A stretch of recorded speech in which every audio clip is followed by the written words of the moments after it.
आकाश लामा जी को ये निर्णय लेने का अधिकार किसने दिया? के बौद्ध भिक्षुओं को थाने में जाने की क्या जरूरत हुई? जी, प्रशासन आते यहाँ बात करते।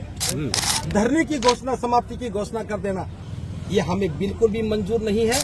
बौद्ध भिक्षुओं के साथ छल करने के लिए, उन्हें भूखा मारने के लिए आकाश लामा भूख हड़ताल नहीं करी। नमो बुद्धा, जय भीम। दोस्तों, मैं हूं आपका दोस्त मिथिलेश और आपने देखना शुरू कर चुके हैं एमजी व्लॉग्स।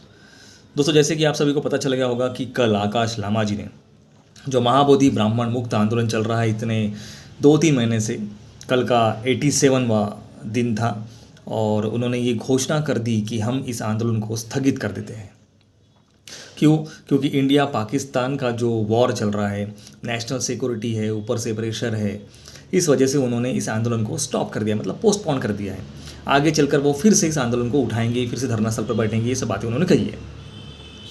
इसके बीच में अब भंते विनयचार्य जी का भी एक इंटरव्यू सामने आया है जिसमें वो कहते हैं कि आकाश लामा जी ने जो निर्णय लिया है वो गलत लिया है, वो जो कर रहे हैं वो गलत कर रहे हैं। उन्होंने आंदोलन स्थगित करने की घोषणा कैसे कर दी, हमसे पूछा क्या? अब इसके 2 गुट बन गए हैं। एक तरफ के कुछ बौद्ध भिक्षु रो रहे हैं आंदोलन स्थगित हो गया करके, एक तरफ बौद्ध भिक्षु में आक्रोश आ गया है। सबसे पहले हम आकाश लामा जी ने क्या कहा वो देखते हैं। ऑफिस में कल चर्चा हुई, डीएम ऑफिस में चर्चा हुई थी जिसमें डीएम थे और एसपी साहब थे, उसी साथ में जो एसडीएम थे और यहाँ बोधगया थाना के प्रभारी और डीएसपी साहब थे।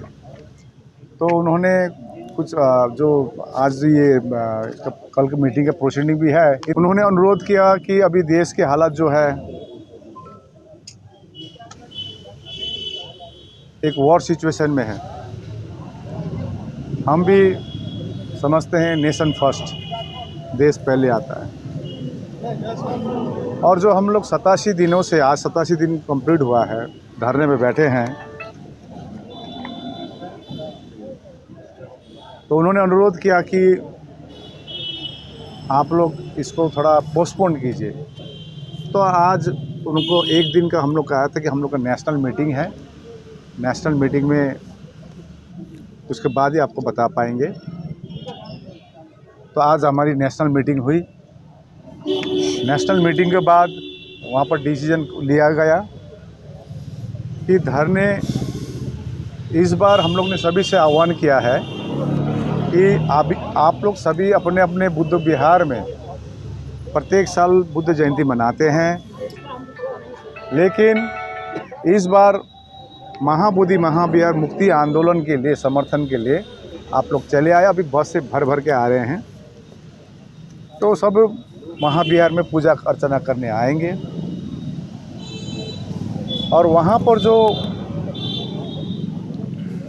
हम लोग सांकेतिक एक धरना का जो हम लोग पोस्टपोन किए हैं, इनसे अनुरोध किए हैं कि ये सस्पेंड, देश की सुरक्षा, देश का, हमारे जो वीर सेना जो बॉर्डर में लड़ रहे हैं, उनको ताकत देने के लिए हम लोग इस धरने को सस्पेंड कर रहे हैं। लेकिन वहाँ पेंडल बनी रहेगी, जैसे सिचुएशन नॉर्मल होगी फिर से हम लोग यहाँ पर बैठेंगे, ये हम लोगों ने उनको कहा है। तो ये तो रहा आकाश लामा जी का इंटरव्यू जो उन्होंने घोषणा कर दी। अब सुनते हैं कि भंते विनयचार्य जी और उनके जो सहयोगी है, जो बहुत ज़्यादा भड़क चुके हैं और उस आंदोलन को वो स्थगित नहीं करना चाहते, ये आंदोलन वैसे ही चलता रहेगा, ऐसा उन्होंने घोषणा की है। उन्होंने क्या कहा वो देखते हैं। आकाश लामा जी को ये निर्णय लेने का अधिकार किसने दिया? के बौद्ध भिक्षुओं को थाने में जाने की क्या जरूरत हुई? जी, प्रशासन आते यहाँ बात करते। धरने की घोषणा, समाप्ति की घोषणा कर देना, ये हमें बिल्कुल भी मंजूर नहीं है। बौद्ध भिक्षुओं के साथ छल करने के लिए, उन्हें भूखा मारने के लिए आकाश लामा भूख हड़ताल नहीं करी। मैं चीवरधारी हूँ, इस धरने को जिंदा रखने की कोशिश कर रहा हूँ। तो आकाश लामा ने अपना असली चेहरा दिखा दिया और बिक करके बता दिया कि वो धरना नहीं चलाना चाहते। हम जब ये दिल्ली गए तो बड़ी खुशी मना रहे थे, 2 दिन में खुशखबरी आने वाली है। कौन सी खुशखबरी आने वाली थी? क्या आपने बताया खुशखबरी कौन सी है? किससे आपकी बात हुई है? किसने आपको कहा कि खुशखबरी मिलने वाली है? ये किसने कहा आपको? और आप यहाँ ढिंडोरा पीट रहे खुशखबरी आने वाली है। जब दिल्ली खुद ही अपने अकाउंट को सीज करवा दिया ताकि कोई हिसाब की बात ना करे।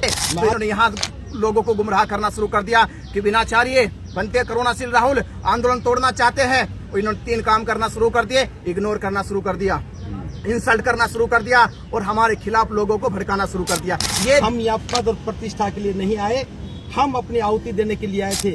आज से 2 साल पहले आकाश लामा और प्रज्ञाशील ने सदस्य बनने का ज्ञापन दिया।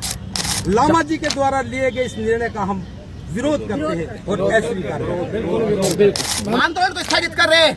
क्या ये बौद्ध भिक्षुओं को बलि चढ़ाना था? क्या देश के बौद्धों को बलि चढ़ाना था? क्या देश के लोगों की जो नाम पे जो करोड़ों रुपए लिए गया, क्या उसकी बलि चढ़ाना था? आंदोलन हमारा धरना एक प्रतीकात्मक चलता रहे, चाहे 5 की संख्या में बैठा रहे। बिनाचार्य बनते करुणाशील राहुल अगर साथ देते हैं तो सांस तक देते हैं, सांस निकल जाएगी, साथ नहीं छोड़ेंगे। तो ये हम यहाँ से नहीं हटेंगे जब तक डीटी एक्ट रद्द नहीं हो जाएगा। तो सुना दोस्तों आपने, अब दोनों जो बौद्ध भिक्षुओं का गुट है उनमें कौन सही और कौन गलत ये तो मैं बता नहीं सकता। अगर देखा जाए तो दोनों ही सही और दोनों ही गलत हो सकते हैं। एक तरफ हमारे नेशनल सिक्योरिटी का रीज़न है, हम सबसे पहले और अंतिम में भारतीय हैं। दूसरी तरफ अगर हम भारतीय हैं तो भारत की धरोहर महाबोधि महाविहार है। हम दोनों तरफ से सही है, हम दोनों तरफ से गलत भी हो रहे हैं। आपकी इस बारे में क्या राय है दोस्तों, हमें कमेंट में ज़रूर बताएं। महाबोधि से जुड़ी हुई हर एक खबर के लिए हमारा चैनल सक्रिय है और लाइव भी हम इसको चला रहे हैं, तो आप वहाँ भी जाकर देख सकते हैं और चैनल को आर्थिक सहायता कर सकते हैं ताकि हमारी टीम जो है वो डट कर वहाँ पर खड़ी रहे और उनको धम्मदान की कमी ना हो। तो आपसे उम्मीद करते हैं कि आप हमें भर भर कर धम्मदान करें।